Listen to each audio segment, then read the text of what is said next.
Hi, my name is Carol. This is my son Brian. I lost him 5 years ago to suicide. And today I'm here to talk about him because he deserves to be remembered. I talk about him because even though he is not physically with me, he is never far from my mind. He's a part of me I can never ignore or disown. I talk about him because I love him still, and I always will, and nothing will change that. In 2015, months before I graduated high school, I lost my grandfather. The guy that I loved the most out of this world, the guy that always made me laugh, always made me smile no matter how hard I was crying, and he also probably played the most pranks on me out of everyone else in my family when I was a kid. I still to this day don't understand why I have to live without him. I never thought a day in my life when I was younger that I would have to wake up knowing that I can't call my grandpa. I don't wish that on anyone. Having the confusion and hurt that I felt when I knew that my grandfather took his own life, that I couldn't help but wonder, did he not know that I loved him? Did he not know that I wanted him there at my high school graduation? That I wanted to give him the ticket to come to my college graduation? Or to see me get my first big girl job and move away and essentially grow up into an adult? I've always wanted him in every step of the way. And having the Hope team there to be able to tell us that it's okay to feel that way, and it's okay to ask these questions and not have answers, and there's other people that feel the same way as me, and I really just cannot thank them enough for opening their hearts and their ears to every single thing that my family has had to say. And I just really hope that they continue to touch lives in the way that they touched ours. They really have made a huge difference, and I can't wait to see how they continue to open their hearts to everyone. Thank you. Hi, my name is Leanne Price. I lost my son Dustin in 2009 to suicide. A day I will never forget, and a day I wish for no other parent to have to go through. I have a poem from Grief to Life, and I want to read it. People think that I have survived your leaving. What they don't know or understand is that I have to relearn how to live each day, because each day you're still gone. And the author is unknown. But that poem pretty much tells the journey that we live every single day. And I miss my son. And it's hard to have life go on. Hello, my name is Larry Newton, and I'm here to talk briefly about suicide in our families and in our area. I'm a 27-year survivor. My mother, Carolyn Sue Newton, committed suicide and died on December 24th, 1993 at the age of 59. I grew up in Beverly, Ohio, had a wonderful childhood and home life with loving parents, probably very similar to yours, except my mother battled depression periodically throughout her life. She sought counseling and had several hospitalizations during that time, often seeming better, but eventually the depression would return and life would become difficult for her once again. Depression and mental illness are very real and hard for families to work through. Life is always a struggle for individuals and family members living with depression, and in my mother's case, in 1993, it became too much to deal with and she took her own life. December 1993 seems like so long ago, and like others, it gets a little easier, but you never forget that moment you learned that someone you know and loved took their own life. The weeks and months following were the worst of my life, just hanging on, taking it minute by minute, hour by hour, day by day. Please, if you or someone you know is or has thoughts about suicide, seek help from some of the local agencies or churches that are available. Thank you, and God bless. We wear white for the loss of our child. My name is Denny. I lost my son Brian 5 years ago to suicide. Brian was a good kid. He tried hard. He tried to help a lot of people, but when helping others, he didn't help himself. During this time of suicide, it doesn't take much to get disoriented and make that mistake. I'm asking every parent and every friend of somebody out there that you know that is having a problem with depression, to give them a call and check on them, because if you don't check on them, you could lose them. Thank you very much. You are looking at a picture of my son Brian. I'm sitting in his memorial garden, and I just wanted to read you a poem that I found not long after he took his life. God looked around his garden, and he found an empty place, and then he looked down upon the earth and saw your tired face. He put his arms around you and lifted you to rest. God's garden must be beautiful. He always takes the best. He knew that you were suffering. He knew you were in pain. He knew that you would never get well on earth again. He saw the road was getting rough and the hills were hard to climb. So he closed your weary eyelids and whispered, "Peace be thine." It broke our hearts to lose you, but you didn't go alone, for part of us went with you the day God called you home. Miss you, B. Love you lots. Almost 3 years ago, July 7th, 2017, I lost my son Eric Johnson to suicide. It was a terrible shock and so unexpected. We knew that there were difficulties, there was pain, and there was struggle, but never ever did we expect that we would lose our son to suicide. He was a beloved son, a beloved father, sibling, and a friend to so many people. We never could have, we didn't see it coming. So the warning really is, watch for those signs, those subtle signs that someone is struggling. Because even though they smile and they act like everything's great and they try to cheer other people up, sometimes deep inside they have a lot of their own pain that they're going through. Eric was an artist and a very gifted writer. He wrote notebooks and notebooks of beautiful poetry and stories, and that is all lost now.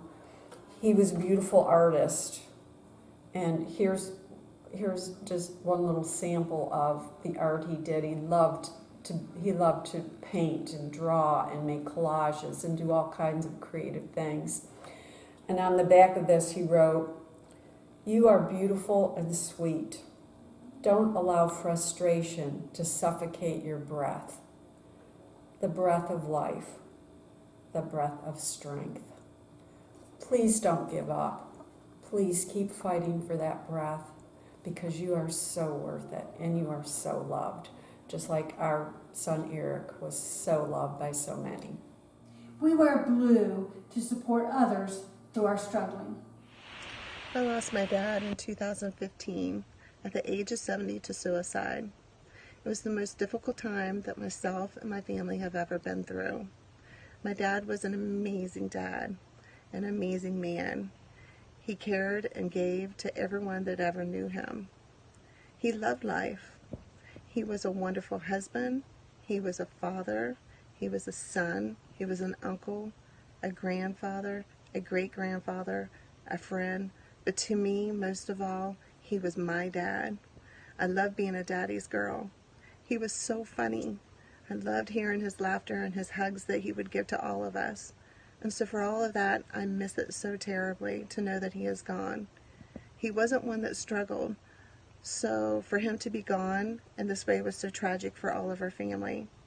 I'm so grateful that I was able to start 4 weeks out after my dad's passing to go to a suicide survivors support group named Hope. It was truly a blessing to walk into a room and talk to someone that was going through the same emotions and all the fears and the questions that you may go through. I urge all of you, if you know someone who is struggling, whether it's a friend, whether it's a family member, or just an acquaintance, please reach out to them. There's so many resources out there that can help them. Just remember, every life is worth living, and we need our loved ones. Please take care. Henry, this is my husband Neil that we lost, and I wear orange for him. And he left a lot of wonderful memories. By his own hand, my son ended his life in February 2014. This gentle, loving soul was gone from our lives so suddenly and we, his family, were left not only with overwhelming grief and confusion, but also many questions never to be answered. My son's name was Aaron. He was born August 29, 1985, and he was my firstborn, my only son. 4 years later, he became a big brother to his sister, Shay. He was a beloved son, brother, grandson, nephew, and friend to many. He was a proud and loving daddy to his 4-year-old son, Connor. My husband was Bill McNeely, a scientist, a humanitarian, and a teacher. Bill was a PhD physicist. He loved studying the universe and especially the physical connections of outer space. Bill loved teaching. He became a software engineer and worked for the Boeing company for 30 years. He was a fellow at Boeing and did his share of lecturing and tutoring. When he retired in 2008, he had moved to Marietta and met me. We blended 2 families, and we have 6 kids and 5 grandchildren. Bill was an avid researcher and lecturer. He gave science physics lectures at Marietta College, the Unitarian Universalist Society of Marietta, the ILR Lifelong Learning Program through Marietta College, and he became an advisor for 2 PhD students at Iowa State University of Science and Technology. Bill was plagued by 2 different cancers in 2 years. He had surgery in early 2018 from which he did not recover. He had great difficulty with eating and sustaining himself both physically and mentally, and the stress of living in Marietta without adequate medical and healthcare specialists became his undoing. He couldn't eat and was in pain. He constantly worried about starving to death. He couldn't get comfortable and sleeping was difficult.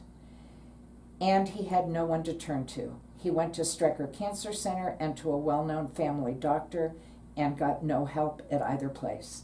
And the surgeon in Pittsburgh was much more interested in doing this difficult surgery than he was the outcome for his patient. With no relief in sight and dreading each new day, Bill committed suicide on October 12, 2018.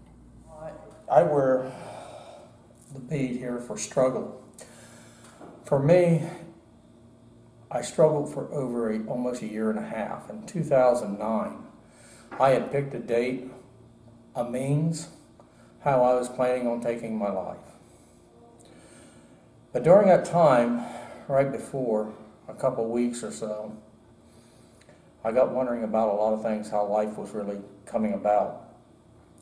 And during that time, I stopped and I asked a person one day, I said, what's it going to be when I'm not here?